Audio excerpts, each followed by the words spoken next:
Welcome back, ladies and gentlemen, to the TateOnChain Podcast. I'm your host, Tate, and today I have on the show your friend Andy, a popular YouTuber who talks about passive income, making money online, and creating freedom for yourself, so you never have to ask anyone for permission to take the day off. Andy, how you doing? I'm doing great. This was super cool to meet you. I'm excited to be on the podcast and talk crypto mining, passive income, whatever. Amazing. Well, it's a pleasure to have you. You're an inspiration to all in the cryptocurrency industry, especially cryptocurrency mining. I'd love to start out by simply asking you, how'd you get started with cryptocurrency mining and what attracted you to this aspect of the crypto world? Um, so the very first time I started mining was 2014. And I don't honestly remember exactly how I got introduced to it. I want to say it was Reddit. I just saw someone posting about they built a Litecoin mining rig, Nice. and it was this weird computer thing that they ran in their house that made money, this magical internet money, while even while they slept. I was like, passive income. This must be what they're talking about. And so in 2014, I built my own Litecoin mining rig in a literal plastic milk crate because that's just what you did back then. And I kind of beat my head against the wall, like figuring that out and getting it up and working. But I still was not like converted to the world of crypto. I just did it because I was like, oh, it's money making opportunity. I did buy some Bitcoin in 2014, but largely I was far removed from the world of crypto until into 2016, beginning of 2017. And that's when I kept hearing about it again. And I thought there must be something here. Because when when I was just graduating college, that was going into the 2008 financial crisis, and so I was trying to find a job in an environment where no one wanted to give me a job. I had to like beg, borrow, and steal to even get a job. It was just this real terrible situation, and I know there's worse financial crisis out there, but in the U.S. that was our most recent really bad one, Sure. and I think that set a foundation in my head, kind of going forward to like I need to have some kind of financial independence. I need to have some diversity of income. If I'm just reliant on a single paycheck or whatever, then I'm one step away from total ruin, basically. So I think that informed a lot of my decisions, and then over the past I don't know 4 to 5 years, inflation has been as huge like topic in the U.S. and inflation's always existed in the U.S. since we got on the fiat monetary standard, Yeah. but it's really like front and center now. And so I think that those factors informed my decision to get into the world of crypto. It drew me to the world of crypto because Bitcoin is permissionless. There's no ownership. You can't restrict somebody from buying or selling it or owning it. Um, it is insulated from the financial markets to a certain degree, even though it is somewhat correlated more broadly. But basically, it also just presents an opportunity to one, exit out of the system because a lot of us don't trust the system as is anymore. But two, where else in this crazy world we live in can you turn a very modest amount of money into like an insane life changing amount of money? That's while some of that is gambling esque, it's still a greater chance than like the lottery. But if you work hard and you actually have some good principles and some good judgment calls, you can very smartly do those same things. We were just talking about for the podcast, you doing this whole mining thing. Like if you have ambition, this space can reward that ambition, and that is very attractive to me. So, needless to say, over the past couple of years, I've like full throttle spent a lot of money on mining stuff. I've made a lot of money with mining. I love mining because of the opportunity, and so I'd say probably the past 5 or 6 years, I'm always mining something in some capacity, and I'm like all in on crypto now. Incredible. I couldn't agree more with all of that you said. And it's quite interesting to learn more about your story and the beginnings of your story because, 2014, that was a decade ago. You've been in this game somewhat in some shape Don't or remind form. me. And you've been in this industry in some way, shape, or form for at least over 10 years now. And that's remarkable to see. And you don't really come across that as often as you typically think. It's interesting though. Was cryptocurrency mining the first thing that attracted you to, cryptocurrency, or was it just the idea of breaking away from the banks? You more or less owning your more or less owning your currency and owning your value. I look at cryptocurrency as a hedge against inflation, just depending on the token, of course. Obviously, there's millions of meme coins out there, so not all of them are going to be a hedge against inflation. And like you said, it's merely gambling at some points in this industry. But what really attracted you to the idea of cryptocurrency? Before, was it mining or was it something else? I mean, the it was initially mining because of the passive Gotcha. income element. I didn't really understand what I was getting myself into, but certainly later, as I learned more about it, the ethos of crypto is what attracted me. Sure. Um, and I've tweeted about. In my case, I'm really heavy on Bitcoin. It's like almost 50% of my entire crypto portfolio. Uh, I've tweeted and I've said this in public that I think Bitcoin is a great hedge against inflation, and inevitably I get replies and I get backlash and I get people who like just they wait till the down market, the bear market, to then say, "See, this didn't work out." But if you zoom out, Bitcoin is 15 years old, and it has far and away outpaced inflation by a mile. It's also outpaced the S&P 500 and Yes. basically every other investable asset out there. Um, will that continue? I don't know. It's 15. It's only 15 years old, but it does have that track record so far. And the longer I've been in this space, the more I've seen that track record, and the more I've seen Bitcoin go up and then do its big 70 to 80% correction, but then do another massive upswing and just continuously go up and up. And now we have ETFs and we have the institutional investors are finally here that we've been, waiting for forever. And companies are starting to put Bitcoin on the balance sheets. There's retirement funds and pension funds that are holding Bitcoin. It's just these really crazy things that are now happening that give Bitcoin a lot of legitimacy Yeah. now in this space that tell me that maybe, just maybe, it actually is here to stay.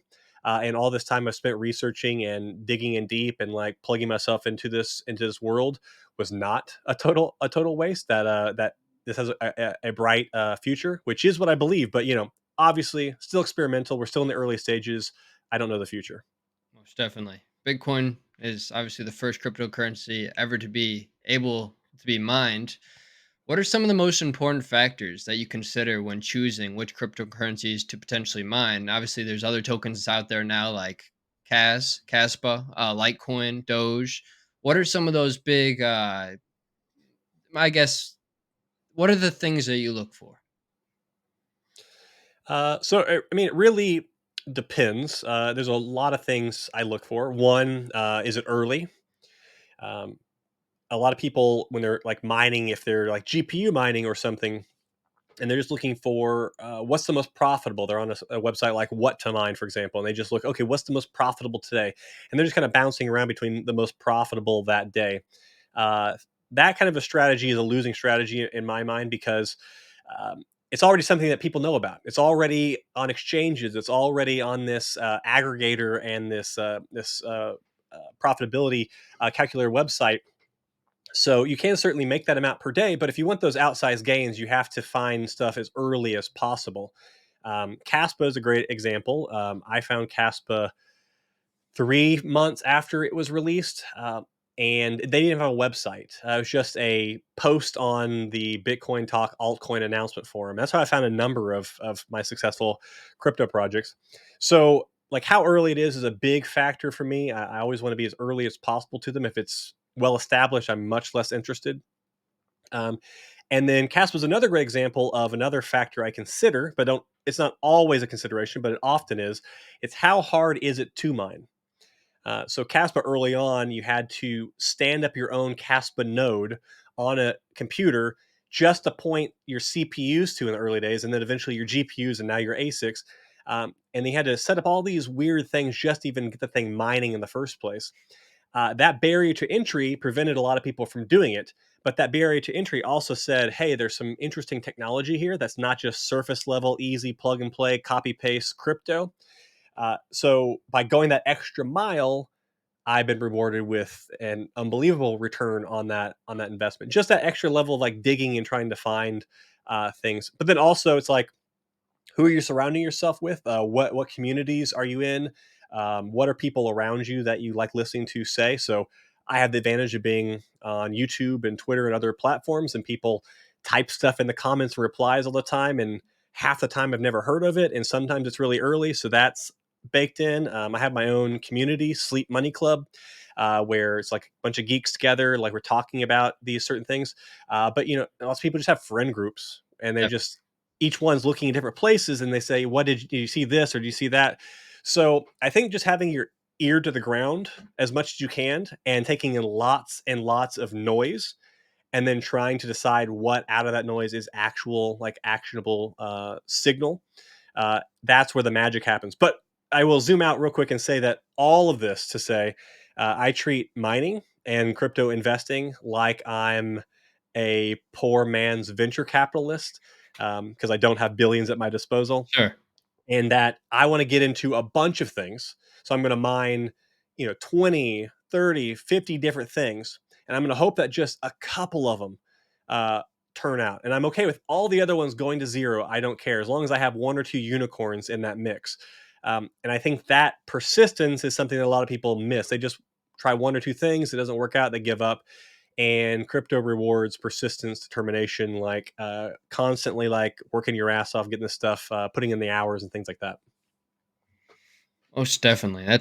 Very wise words. I can tell that exactly what you're talking about, and you know what's best in this industry. It's very cool to see. I've mainly been focusing on, like I spoke to you prior to the show, Bitcoin and Litecoin. Royal Labs, my company right here. We have a Bitcoin mining cooperative based on Hedera Hashgraph's network, utilizing HBAR NFTs. We have 2,222 HBAR NFTs. Were released in two phases. First phase was December of 2023. Second phase was February of 2024. Split the collection in half. Released both of them for about. It varied between $30 to $35 per NFT. Sold out within, I'd say, both of those phases sold out in less than a week each. From there, we took 90% of the mint funds from both phases, invested them into Bitcoin miners. Then we saw, hey, wait, there's this gap in the market. We could mine Litecoin and Doge at the same time. We worked out a deal with our partner company, you know them best, Musk Miners. We worked out a deal with them to acquire some Litecoin miners as well. And in my opinion, currently speaking, the Litecoin miners are outperforming Bitcoin. And I really like those L7s a lot. And I can't wait for the L9s. But right now, my eyes are on those L7s a lot more than, say, an S19, just because of the profitability. And the fact that Doge has so much potential still to go to a dollar. Outside of that, yeah, I just wanted to mention that back for any of the viewers listening in, just because you mentioned it prior to the recording it as well. I'd love Yeah. to Well, go real ahead. quick, I want to say congrats Thank you. for actually building something and your success so far.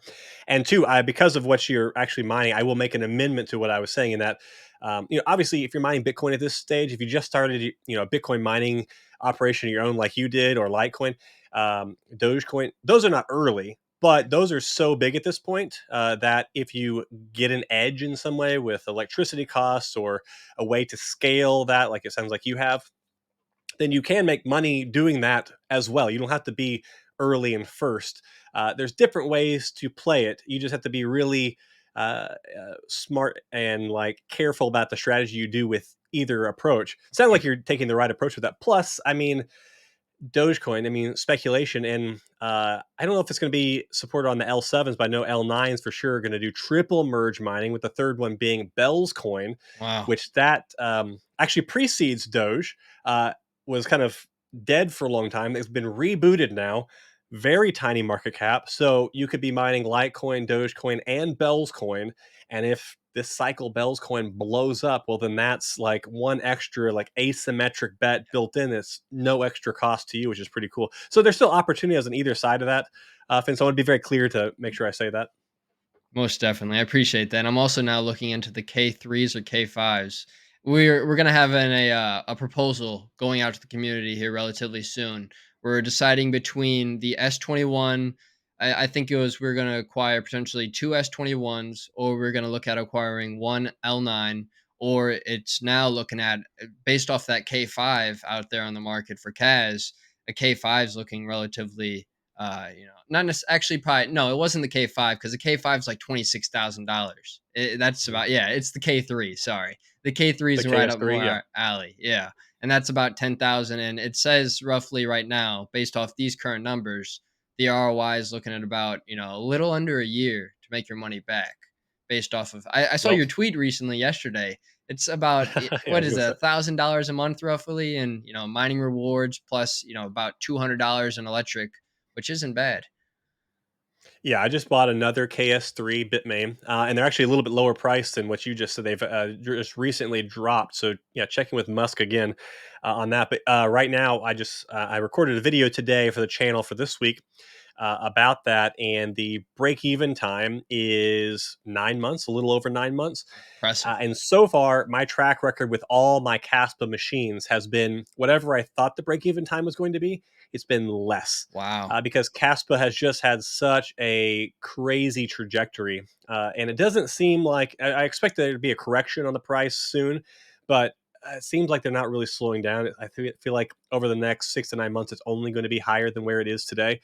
So I think having some Caspa exposure because also I don't know if you pay attention to the emission schedule for Caspa, but 95% of all the Caspa to ever be mined will be mined in the next 2 years. Really? So it's like it pays to be in now Yeah. versus trying to jump in later because it's so high emission at the moment. Even if there's more machines coming online, you can still be very competitive and earn a pretty nice income. Because again, one machine I think they're right at like $8,800 right now from Musk.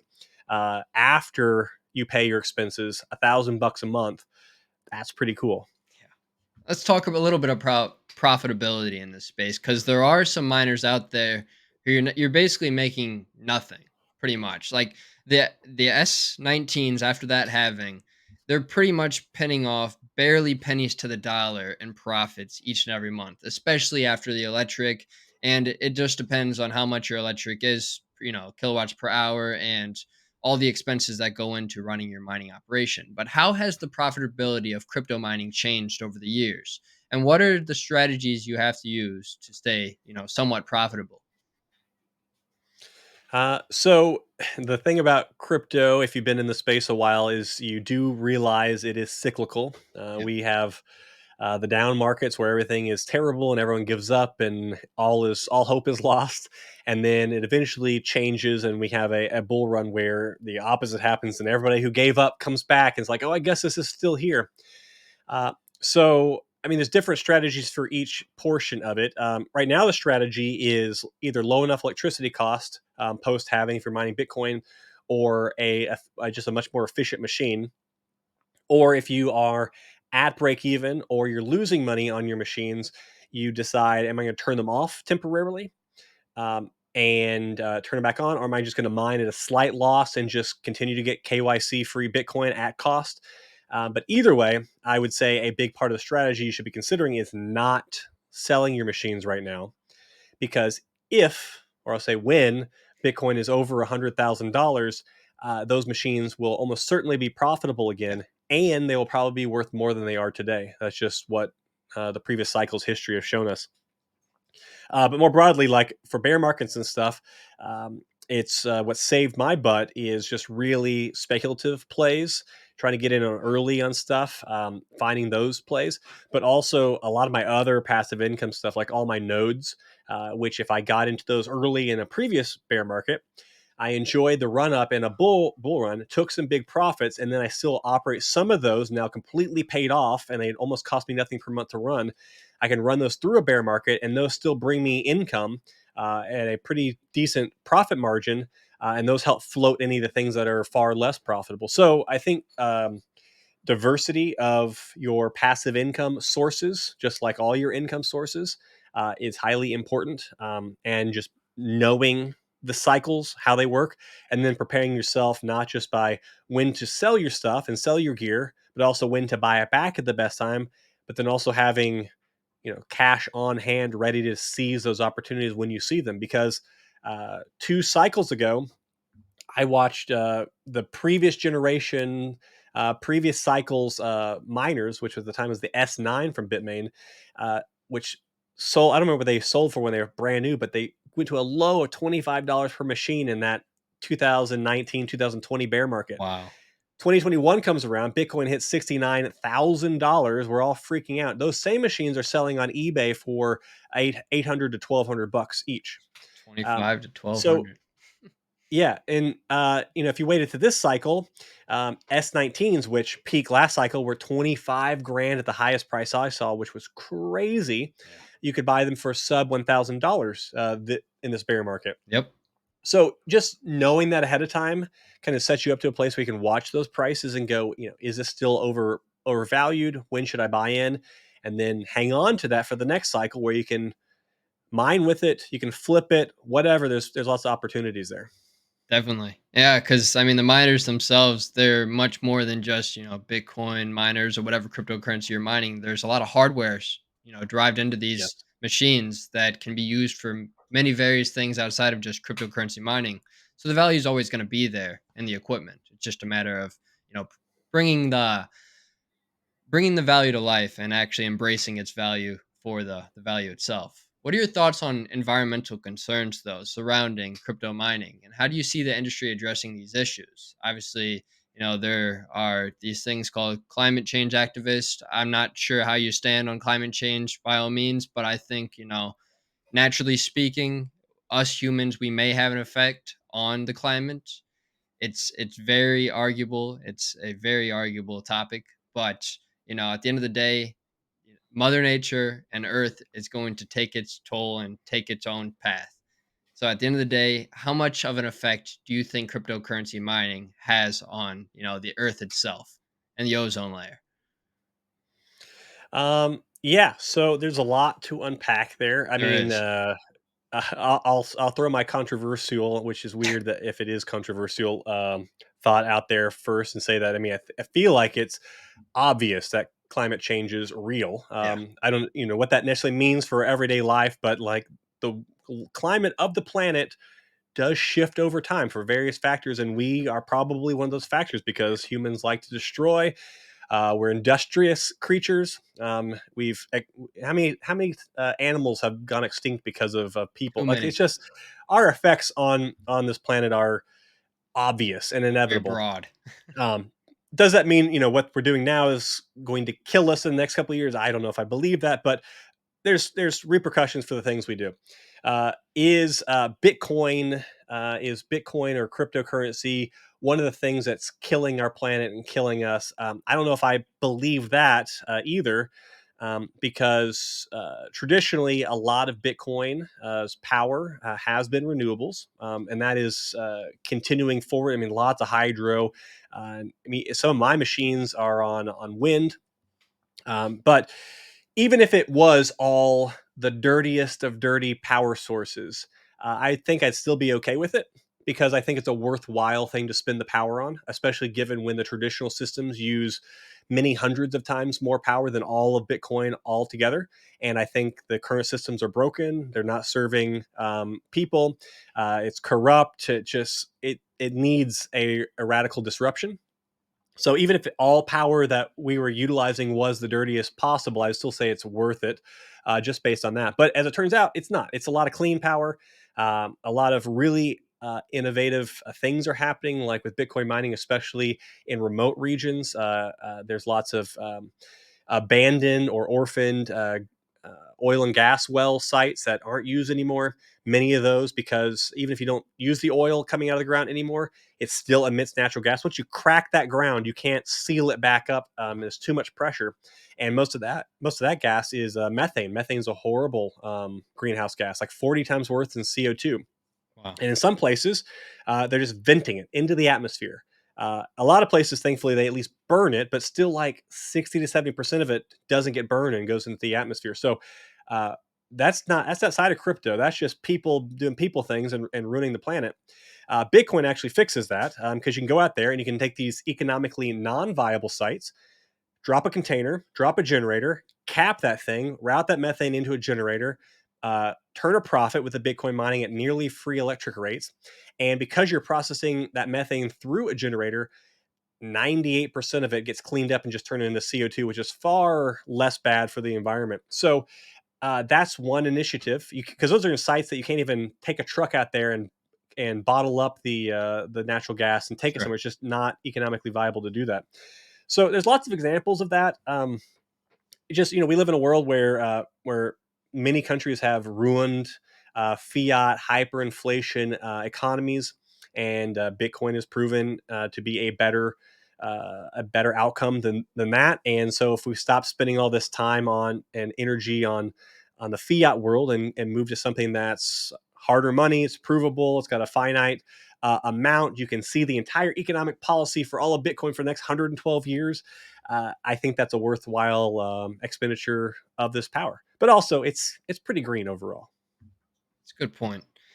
Yeah, I'm not too, familiar with how, I guess, how green Bitcoin mining can be, or how, inefficient and ineffective Bitcoin mining can be in some parts of the world. I guess it may be just variable depending on where you're mining it and the region specifically, and how you're mining it is a main factor as well. Yeah, in El Salvador, where they've gone full Bitcoin maximalist, Yeah. basically, they're using geothermal from their volcano there, Wow. and the majority of that power, just they didn't have anywhere for it to go. Now they're mining Bitcoin. They're actually having something that is a boon to their society and their economy being created out of that excess power. There's also lots of places too where people use Bitcoin miners to load balance the grids. It's as far as technology, it's really unique in a lot of ways that nothing else can fulfill the same role. And you still get something that's worth something out of it at the end of the Yeah. day. So it's a win-win-win across the board. Have you ever mined your own entire block before, Andy? Bitcoin, no, I wish. That'd be awesome. It would be. I've only heard like stories about it. I've never actually spoken with somebody who actually has. I think it's quite incredible for that to even be a viable option and a potential option when it comes to mining Bitcoin. What excites you the Every most? year, what'd you say? I actually go ahead. You said every year something. Oh, every year I see someone who has a single individual miner solo mining and hits a block. It's really, most people do not hit blocks, but Yeah, someone out there every once in a while does. And if you have a single uh, $500 miner that's just sitting in a closet running and it hits a Bitcoin block, which now is 3.125 Bitcoin, that's a payday. it sure is. You ever seen those mini miners out there? Yeah, the lottery miners. Yeah. That's crazy.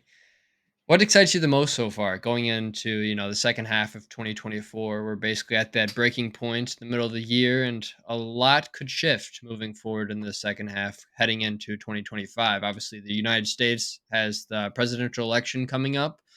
What's your vision for the state of the market moving into the second half? Yeah, so we've probably had 3 months of going from between $60 to $70,000 Bitcoin, bouncing back and forth in that range, and a lot of people are kind of down in the dumps about crypto right now.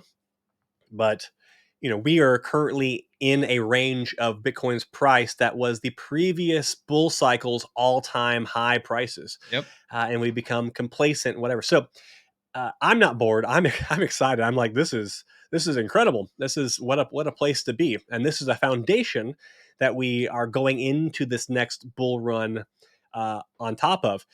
And you can zoom out and look at the macro markets more broadly and say we're in the bull market already. It's already progressed pretty far. You can look at the stocks and stuff. If you look at Nvidia, it's like clearly this is a bull run.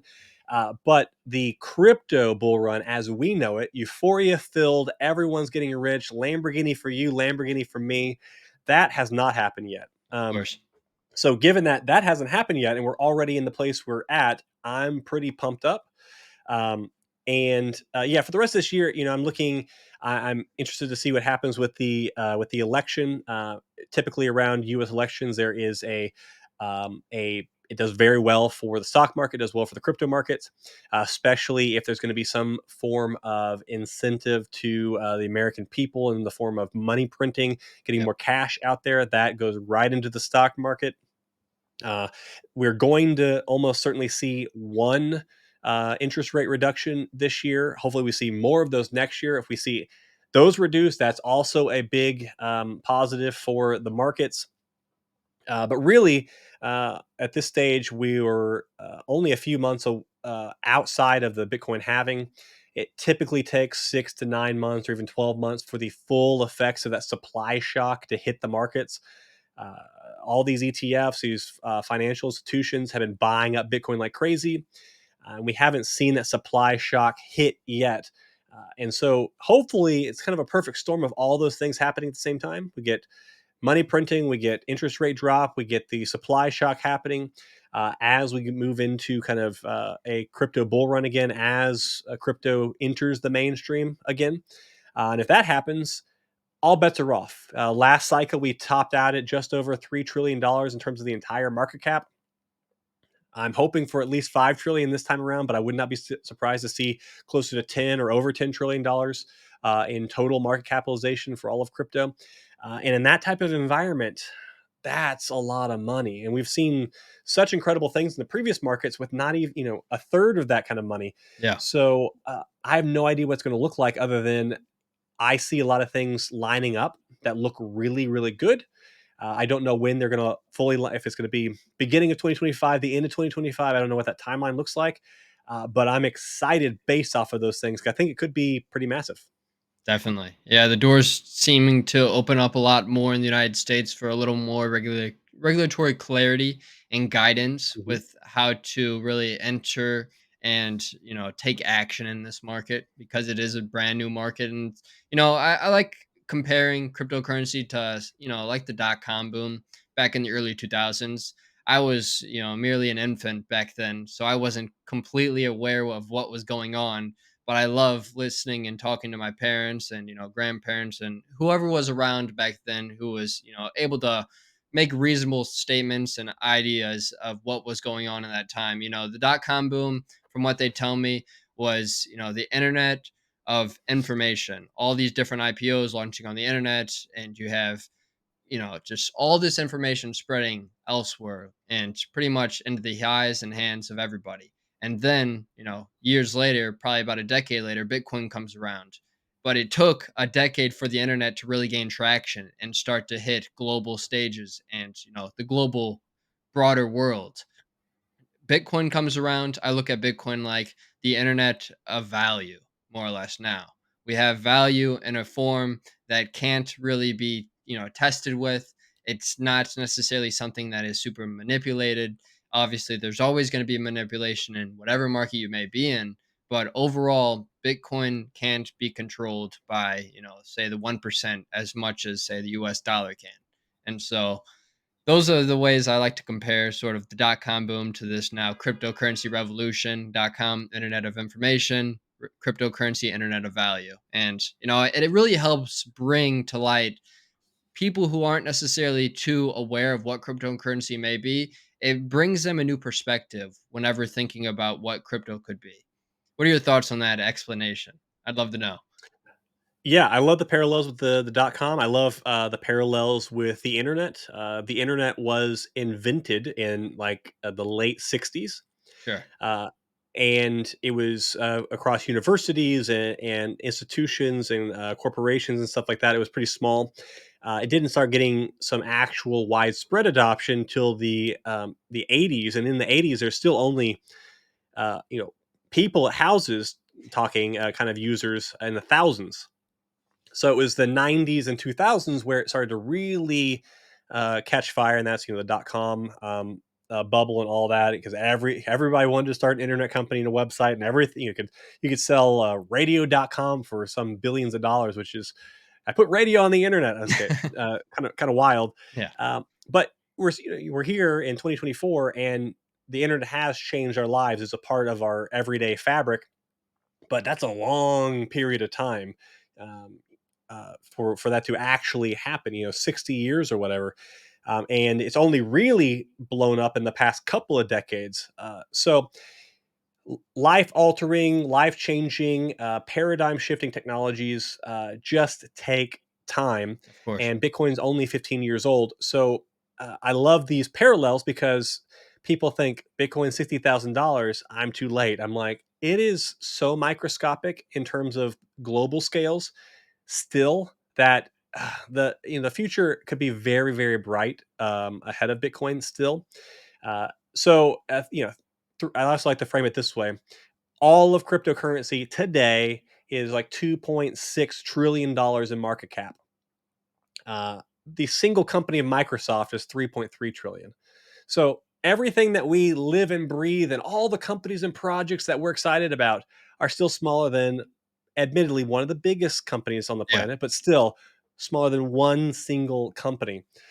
So it's like it's just crazy to me when people think they missed it or it's too late, because it's still so incredibly early, and we have no idea what the next couple decades of the story look like. But I imagine it's going to be pretty eye opening. definitely. Yeah, that's why I keep on mining with my S19Ks because, I like you were mentioning earlier, once Bitcoin hits and breaches over 100,000, dollars per Bitcoin, that's when those S19s mining right now as we speak will actually go to show, and actually that value will actually be there. And, all of this mining now will be paid off and well worth it. Yep. It's exciting. Very, very exciting times ahead, and that's why I'm so thankful to be living in this present moment, aware of what's going on, and being able to have this opportunity to capitalize on all of these opportunities and just make the most of it. Because there's a lot of people out there who, like you said, are probably going to regret not taking an opportunity and just taking it not necessarily with a grain of salt, but just taking it at face value and really just trying to extract as much value out of that sort of, whatever it may be, as much as they can. I guess that's a good enough explanation. I'm not sure. One of my favorite quotes is "Pessimists sound smart, but optimists make money." Uh, That makes like, sense. you can be critical of all this stuff, and you can sit on the sidelines, and you can say, it's not for me. I'm not going to do anything, and just do your one thing you do in life, and just continue on. But if you're not optimistic, like I can't, I truly believe you can't be a successful investor without being an optimist, because you have to believe something's going to go up in the future. There's exceptions to that. You can be someone who gets rich off shorting things and thinking it's all going to go down, and you can still be right in some ways. But generally, you have to have optimism to be a successful investor, and you also need that optimistic outlook to like be constantly looking for opportunities, because it's very easy to sit on the sideline to do nothing, just to continue on with your life as it is, and dismiss things like crypto as a scam, or doing side hustles as like an encroachment upon in my social life, and I don't want to give that up. I deserve my time. After, we all pick and choose how we spend our time, and I've tend to gravitate towards the people who want to take that extra time and explore opportunities, chase the ambition they feel, and most of those people I've found tend to be successful. So imagine that. So yeah, I think if you're not awake to just like thinking there's opportunities out there that could potentially change your life, you are probably missing out. Definitely. I got one last question for you, Andy, and I just want to say thank you once again for taking the time. For those who are interested in getting into mining, would you recommend solo mining on your own, purchasing your own personal mining equipment, or joining a mining pool? And what's your reason behind either or? A mining pool referencing to a company like Musk Miners, company that we've both worked with, a place where you're able to go purchase the equipment, or I guess another mining pool could be a cooperative like mine. With it's called Utu Renegades, where you invest into an NFT, you get a partial share into an entire cooperative of miners, and that NFT owns that partial share. Which route do you think would be better? It's probably variable, of course, depending on the person's cash flow and whatnot. But starting out, what would you recommend? Yeah, I mean, it depends first by what do you want to mine. Sure. If by mining you mean a low power DPIN device that accumulates tokens and stuff, well then run it at home. There's many that are between the price of $300 to $1,000 that can make anywhere from $50 to $300 a month. They use almost no power, so it doesn't matter if you have expensive electricity, cheap electricity, whatever, as long as you have a space for them.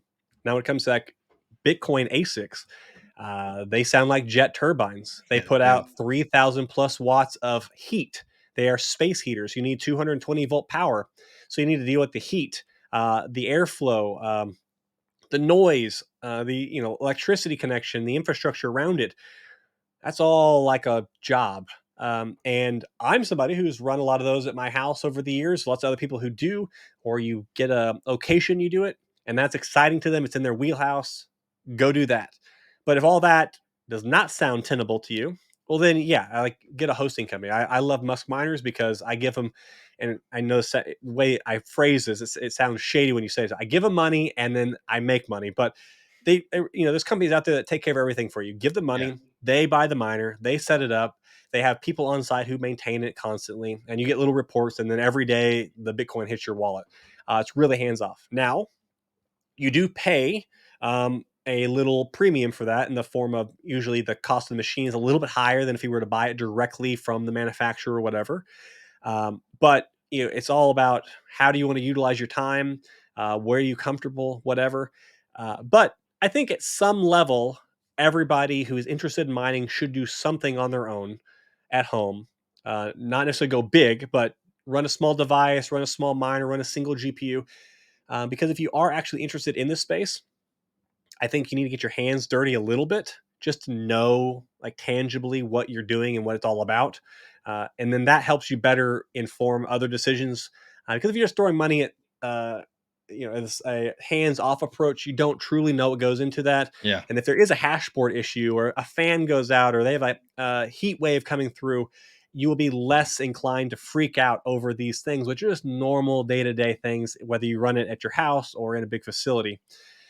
So my recommendation overall is just do it if you have an interest. Sure. And if you can do some at the house just to get your hands dirty, but then experiment with the bigger stuff too, because there's lots of really incredible opportunities. Just be very careful where you go, because there's also lots of places out there that want to scam you, or they're not legitimate, or they will fail, or whatever. So always do your due diligence and your own research and stuff. But it's exciting space. Most definitely. My first ever mining experience was actually with helium. I set up my own miner at my house, and it's still operating until this day. And going and being able to experience one of the Musk Miners facilities was quite an eye-opening experience. Me and my partner, we went up north from St. Louis up to Iowa, and we saw basically pretty much their entire operations. It was like the middle of February or March, freezing Oh my, cold out. It was yeah. literally the same month that Trump went to Iowa for a speech of some nature, and there was a super bad there's a super bad blizzard. They didn't describe it as a blizzard, but it was just a super bad snowstorm that was coming in the same weekend. We were going up to Musk to see the operations for ourselves. And we get there, these rooms are literally like saunas. It's impressive. Well, technically not the Yeah. rooms, the outside of the rooms, because the fans are blowing all the hot air out. So we're standing outside in, roughly 10-degree weather. And right outside of these pods that they have, it's like 80, 90 degrees just right outside of the pod because of all the hot air being pressed out. It felt nice, but it was just so interesting to see the process itself and see these pods where they hold, over 200 S19K pros in one pod, and it's just all going at full blast. It's really an experience, and yeah, I definitely agree. If you're able to, mine on your own time at your house, it's great. It's a great learning experience, and it gets you more knowledgeable in what goes into this process of crypto mining in any way, shape, or form. It doesn't matter if you mine Bitcoin, if you mine Helium, if you mine Litecoin, Doge, you name it. Just getting your toes in the water pretty much and just experiencing it hands on can go a long way.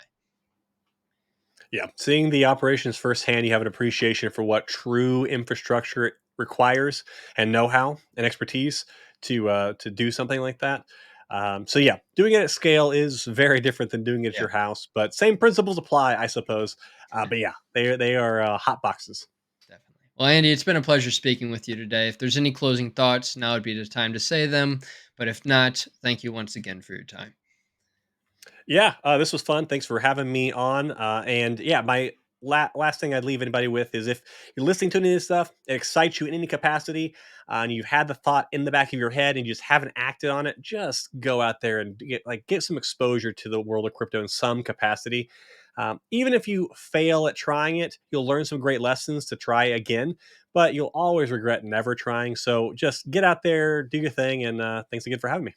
Of course. Ladies and gentlemen, with that being said, this has been the Tate on Chain podcast. I had the pleasure of speaking with your friend Andy today. All of his links will be linked down below, and we will see you all in the next episode. Peace. Ready to transform your learning experience? Step into the future with the Learn to Earn platform on Hedera. Choose how you learn. Academic books in hard copy or NFT form. That's right, NFTs. Whether you prefer the traditional feel or a digital interactive journey, the choice is yours. Dive into the NFT, not just for the book, but for all the tools you need for success. Download the book, access tests, all within a seamless, immersive interface. Forget traditional logins. Simply scan the QR code, connect to our platform, and start your Learn to Earn journey. Pass your tests and watch your success turn into real rewards with Gcoin, our exclusive digital currency. Imagine learning at your own pace, acing exams, and reaping tangible benefits. It's not just education, it's a transformative journey towards success. Join the future of learning at gilmore-estates.net. Scan, learn, earn. It's that simple, and it's revolutionary.